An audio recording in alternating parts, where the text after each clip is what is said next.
सही बुखारी हदीस थे, हदीस नंबर 5827। सैयदना अबू ज़र ग़िफ़ारी रज़ियल्लाहु अन्हु फरमाई, ज़ नबी करीम सल्लल्लाहु अलैहि वसल्लम सराद मिलावे दो दपर लाड़म चो में कतल नागी और स्पिन सादर अगुस्ते हो मलास्तु माँ मुनासिब न गणल चे आराम की नज़े उड़ राविख कमख न अलतन लाड़म खपल कार मार में को ब्यार आलम चिरालमान रसूलुल्लाह सल्लम विक्षे हो बेदार शे हो तो माते खबर उकड़ला चे उस स्ताद रातलो नमख के माता दा उखुद लिशू चे मा मिन अब्दिन क़ाल ला इलाहा इल्लल्लाह, हर आगा बंदा चे आगा ला इलाहा इल्लल्लाह वैली सुम्मा माता अला ज़ालिका और ब्या मर्शो पदे अक़ीदा बांधे इल्ला दखलल जन्नह मगर दाखिली की वागा जन्नत।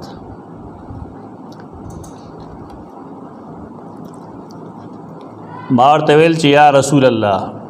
वैन जना वैन सरक, अगर कदो दादवाड़ा जुर्मु नकली नागरा तो फरमायल वैन जना वैन सरक दा जमा तपोस द्रेज लोशन पद्रेम दल रसूलुल्लाह सल्लल्लाहु फरमायल चे काबूज़र गवाड़ी हो का नगवाड़ी के रगम अल्फाज देखा ना इन जमू खलक माना कि चे तुम्हारी खा नाक खा का लूट ना काबूज़र गवाड़ी हो का नगवाड़ी हुकी मोहम्मद मुहावरा दा हदीस दे दा हदीस न पखवाना तख्त मश्क नख मुअतज़िलों द देना से इस्तिदलालात कर दी, मुर्जिओं ते इस्तिदलालात कर दी, तावील मुख्तलिफ़ुल हदीस के इमाम इब्न क़ुतैबा लिख ली कला कला ज़कोम यो ख़बरा अगदा चनन हदीसुन बाने के में तराजुन राजी दा सन्नवी न दी अल्फाज में नहीं भी बेशक लेकिन मफ़हूम दरीद अबल ज़ैन आगस्ती शवीख दे हदीस माने च जमुंग द ज़माने कम खलक एतराज़ की दी सन्नवे शे न देखड़े आगा ज़ड़ा खबर था खुदी लग अंदाज बदल कर देख दो इस्लाम दे द ग़ुलाम जिलानी बर्क़ दे के 273 सफ़ा की लिखी हज़रत अबू ज़र कहते हैं अल्फाज दरी कि एक दफ़ा मैं हज़रत के पास गया, आपने फरमाया मा मिन अब्दिन क़ाल ला इलाहा इल्लल्लाह सुम्मा माता अला ज़ालिका इल्ला दखलल जन्नह,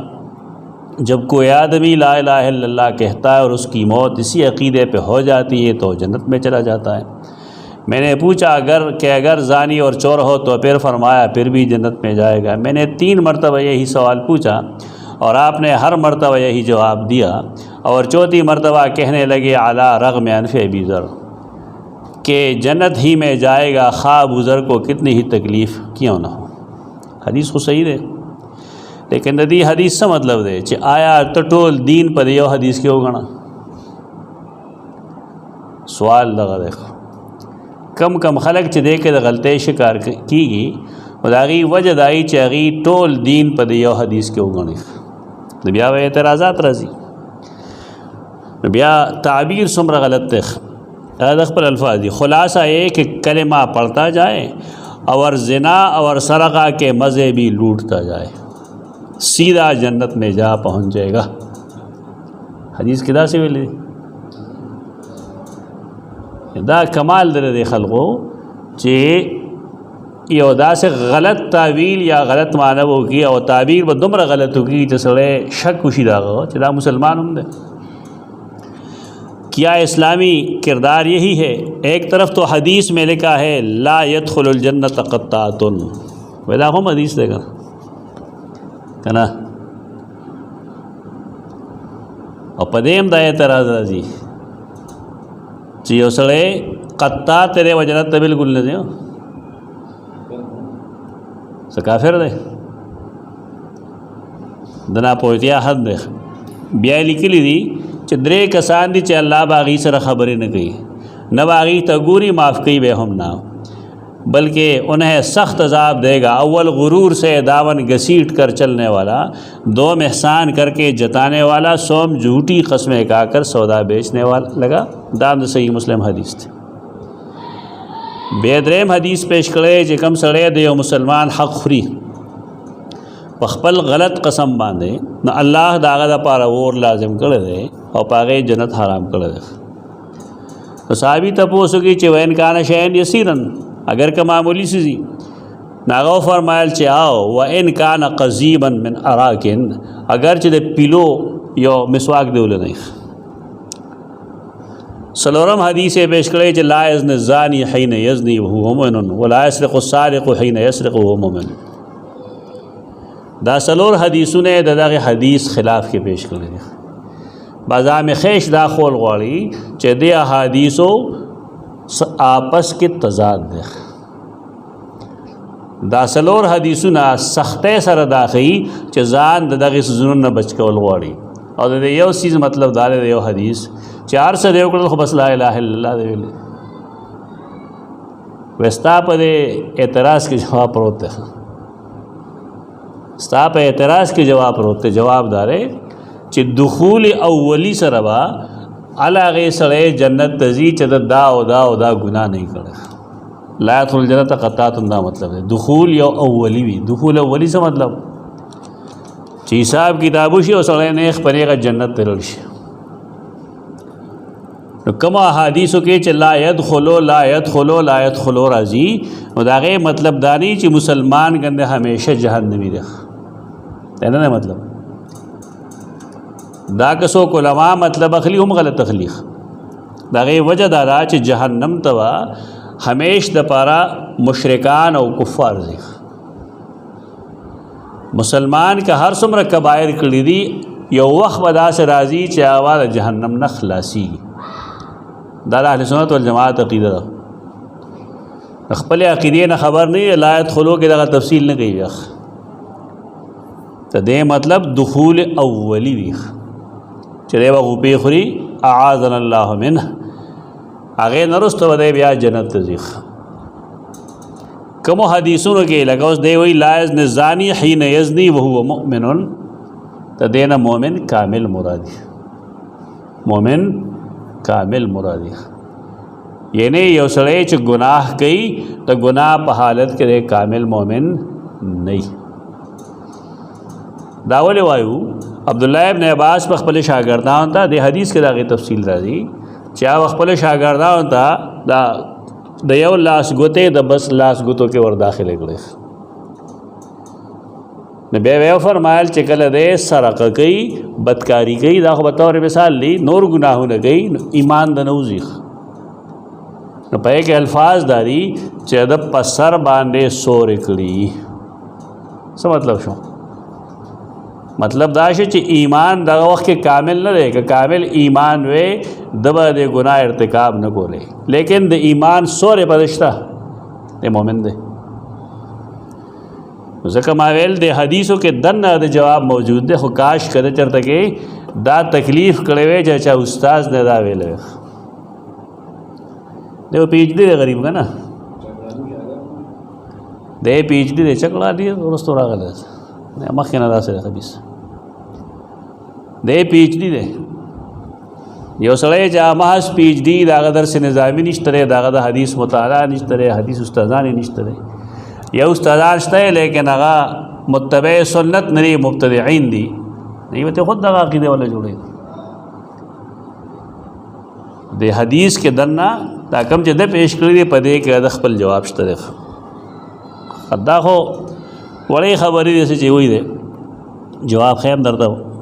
चदा शान तारुस का कुरान के साबित शिवा हो सवे चदा कुरान आयत मौजूद है कुरान के आयत डीर दी बदे बाप की दे दा बहसू की आखिर की लिखी चे इस तरह की अहादीस वज़ा करने का मकसद ये है दा सलोर हदीसों ने पेश करी दलता की पिंजो दा मौजूद रिटो ये तो सही बुखारी और सही मुस्लिम रिवायत से दी मौजू बस खुले न होगी द चाचे फ़न ने नागी मौजू हदीस देता न है स्ता पे शुबहा राला एतराज़ रागे तहफ़ुज़ रागे पोएगे पे ना ठीक ना मुसलमान में बाए ज़हीनों के इश्काल पैदा शी दे सड़ी अकल पाए कि जवाब न कही इनकार होना कि सड़े करना अगर ये हदीस ज़माना मुसलमान है वो पते ज़माना शुबहात थी तो पकार दाए चे अगर वो आलिम से रखी नहीं अगर आगे शुबहात लरेगी तो दे दाने वही देखो बस टोल लेडा जोर का इस तरह के अहादीस वज़ा करने का मकसद ये था कि मुसलमान और कुरान के दरमियान एक वसी खलीज हायल कर दी जाए, उसे नाहल बेकार और निकम्मा बना दिया जाए। और हमें एतराफ़ करना पड़ता है कि दुश्मन की ये चाल नहायत कामयाब रही। दस्ता पशानत बेशमेर खलक चे यूनिवर्सिटों के नास्ती कॉलेजों के अब अगर टूल उमर पा अंग्रेज़ी और उलूमों के तेर कर दे दागी हाल बस्ता पशान बोली पदे वजह चगी दिन वही ना दे ना वजह का मचे तो अगी दिन वही ना और कोई है किताब ने वही स्ता पशानते दे किताब न वही मामा के डेर ज़रा वेल दी मुझ सर उमर करो खैराबाद कॉलेज के खबरें वगैरह अक्सर और बेशतर बदागे हो तो पोसो चजमा उन्हें कामन मैन बस गई कामन मैन माउडी मुझे बोले जवाब न मैं तो उस मशर सड़े दे अगर चला ना मायो दो में आस्ते पास रिटायर शो कर माना मशरो बात तो वसा लगी है कि कुछ जे तंगल नवार दे चल जी तो कामन मैंने इल्मी कुरान ऐसा रहता ताल्लुक़ गालिबन दतरजुए या असखर अर्स जो ख़ागे दे मदरसे दगाटे मदरसे मुख्तमिम मारे तकामन मैंने स्ता को यो इल्मी कुरान ऐसा ताल्लुक़ देख स्ता देख लूँ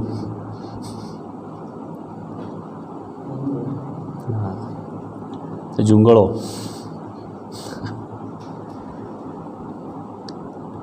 ताज इश्पाड़स काला पर अंग्रेज़ी तालीम लगोल नहीं होता काला वारी बदीनम लगोलो बदा से गले शा समा खबर ना ये ने दो दुनियावी आसरी उलूम द हासिलो द पारा सफ़र कई पैसे लगई कॉलेज तजी यूनिवर्सिटी तजी क्वार्ट तजी और प्लान की ज़्यादा प्लान की ज़्यादा प्लान की ज़्यादा और द दीन द पारा दे दुम नशी गोले जेजान ले ख काबिल उस्ताद उसाती और जुमात तजी और दागना साइलम हासिल की असल खबर दाना दा खबर दे दौर के दे खल हदीस वर्जी या आया दा हदीस दे देता रसूल दी ता दरो हुई ज़ालिमान तो हदीस इलम न अमीसर अश्तरे और न स्कूल कॉलेज यूनिवर्सिटी के इश्ता और न आलिमा अदर हदीस पता इश्ता ना उठो ले उसे वो हदीस पता निश्ता अब या जुमले इतना ख़तरनाक दी जिस जालसाज ने यह अहादीस तराशी थी यदा हदीस से चाह जो करी जालसाज वो तो जहन्नम रसीद हो गया जाने बच को। लेकिन उसके लाखों एजेंट हर ज़माने में हर मुकाम पर इन अहादीस का विर्द करते रहते हैं और अपने वाज़ों और खुतबों में बिलानागा बयान करते रहते हैं ताकि कहीं ये शेर कुरान के आईना में अपनी असली सूरत न देख ले। इदा अजमरियाँ पोशे चे इंसान अगे तो न इंसान वो तो इंसान में कर हैवान मरता होगा तो दे इंसान तो मैं तारीफ़ों में तो बोले कैसा हुआ था लाखों इकबाल वे वेलू चाहिए मुसलमान हैं जिन्हें देख कर शर्माए यहूद देदा मुसलमान याद मुंतख दा दिन बेला निकली चित्त पप्पयो के ओब में ला हुआ हर चीज़ के 2 नंबरी का हुआ दा दिन बेला निकली दा हदीस बेला निकली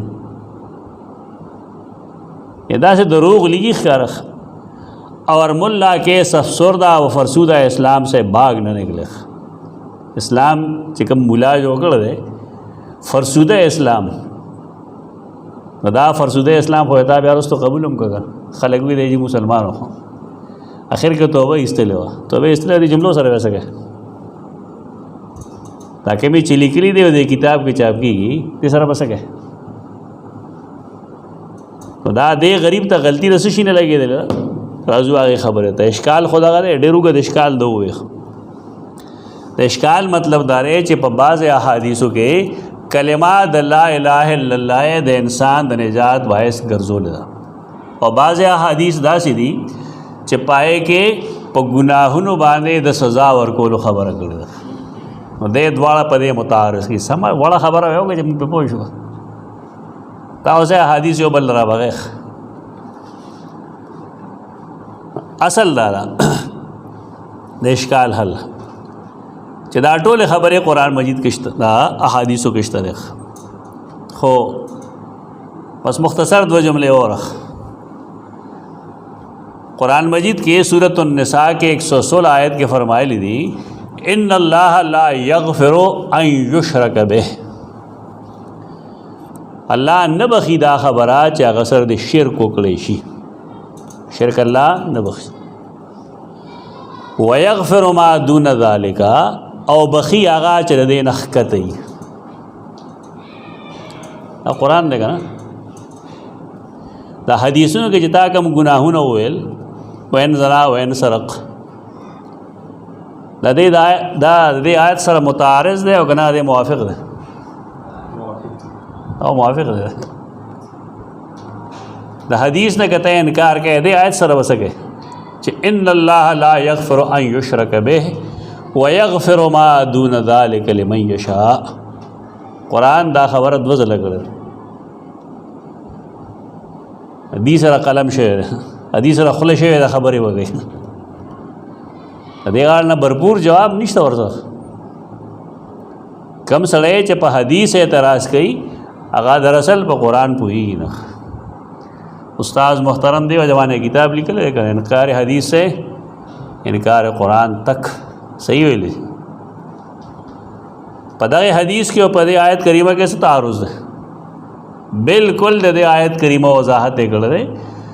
د څه مطلب شه د حدیث؟ د حدیث مطلب دا دی چې کله کلمه د لا اله الا الله محمد رسول الله چا ویلې ده د شرک ارتکاب نه دی کړی، په ایمان باندې کله کولاړ دی. نو کده گناهونه هم کړي که غلاګانې هم کړي بېشک جهنم ته ولاړ شي، لیکن دی ابدي جهنمي نه دی. یو ورځ به داسې راشي چې دی به د جهنم نه راوځي. د قرآن او د حدیث آپس کې تعارض نشته. بیا اړوان دي لاړ شي یو بل آیت وګوره بیا بحث ختمو. سورۃ حامیم سجدہ کې 13 آیت چې ان الذین قالوا ربنا الله ثم استقاموا. دیکھیں وڑو خبر ختم شو. لا الہ الا اللہ بگیم دی ویلی ان الذین قالوا ربنا اللہ آکسان چیغی ہوئی چی زمونگ رب اللہ دے ثم استقاموا بیا پدیوان قائم دائم الار دکلک تتنزل علیہم الملائکہ پدیو ملائک راکوزیگی اورتوئی چی لا تخافوا ولا تحزنوا خوف و حزن مکوے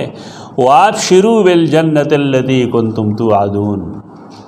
خوشحال پاغ زیری پاغ جنت چې دکم تاسو سره وعده کول شو. مدلته سوال برازي کنه چې دې کې هو دې صرف څه چل ویلې ربنا الله. دا قرآن مجید په دې آیت کې او په ان الله لا یغفر ان یشرک به ویغفر ما دون ذلک کې تعارض تا که په دې کې تعارض نه په دې حدیثونو کې تعارض نشته. اصل هغه خبره ده کوم چې اول ما کړی و چې ټول دین نه د قرآن په یو آیت کې او نه ټول دین په یو حدیث کې. ته که ځان په دین باندې پوهې نو چې د یو مفهوم حدیث راغی نو هغه حدیث باندې اکتفا مه کوه، هغې سره متعلق نور حدیث هم وګوره. نو ته به پوه شې په تناظر به هم پوه شې چې رسول الله صلی الله علیه وسلم دا خبره په کوم بنیاد کړې ده. هم دکه خبره د قرآن مجید هم ده چې قرآن مجید تا ته یو مضمون درکو نو هغه مضمون ته په نورو آیتونو کې مه ګوره نو ته به د اجمال او تفصیل نه واقف شي. په دې احادیثو کې هغه شان اجمال او تفصیل دی څنګه اجمال او تفصیل چې د قرآن مجید په دو آیتونو کې دی. په دې په سونو آیتونو ته پیش کولی شم. دا یو دوه مثالونه ډېر دي چې ان الله لا یغفر ان یشرک به ویغفر ما دون ذلک لمن یشاء او ربنا الله ثم استقاموا. دا سړی هم جنتي دی. څه مطلب چې جهاد ته حاجت نشته، حج ته ضرورت نشته دی، مونځ ته هم ضرورت نشته دی. اوس که دا شی په حدیث کې راشي چې فلان کې غزاره او په کې یو سړی راغی، کافر راغی، مشرک راغی او تپوس کې چې ته د الله رسول دی او زه د الله رسول یم، نو ورته وایي چې که زه د الله په لار کې مړ شم نو ما لپاره به صحیح نه به وي جنت. نو دی کلمه د لا اله الا الله وایي او جهاد چې کېږي آخر کې دی مړي. ته خو نه مونځ کړی دی، نه روژه نیولې، نه حج او نه زکات، دی جنتي دی که نه دی؟ د من قال لا اله الا الله دغه مطلب دی. دا نه مطلب چې دا تا بد عملی ته جوړی. حدیث پورې خندنې نه کوي خلک چې د سرقې او د زنا آدم مزې اخلي او کلمه د لا اله الا الله ویلی جنتي دی. حدیث خدا مطلب نه دی. دا اجمال و تفصیل غواړي. څنګه اجمال و تفصیل چې قرآن کی دغه شانته اجمال و حدیث، اجمال و تفصیل چې کوم دی په حدیثو کې موجودي، څنګه چې په قرآن کې دا قابل اعتراض نه ده نو دارنګې دا په حدیث کې هم قابل اعتراض نه ده. په دې باندې محدثینو کتابونه شته، تعویل مختلف الحدیث، دا د امام ابن قتیبه دی. ابن قتیبه بدی یہ ابن قتیبہ رافیزی دی. دا الامامہ والسیاسہ چې کوم مصنف دی، کوم د چې خلافت ملوکیت حوالو نه ډک کړی دی، ناغا رافیزی دی. داغه ابن قتیبہ نے چال معارف لیکلی دی، یا غریب القرآن لیکلی، تعویل مشکل قرآن لیکلی دی، یا تعویل مختلف الحدیث لیکلی. دا جدا ابن قتیبہ نے. دویم پدې د ابن فورک کتاب دی مشکل الحدیث، یو جلد کې دی. دا حافظ ابن جوزی کتاب دی مشکل الصحیح. دا ټول ښه کتابونه دي، دا کتل پکار دي. دا بس کې اقول قولی هذا استغفر الله لكم ولسائر المسلمین.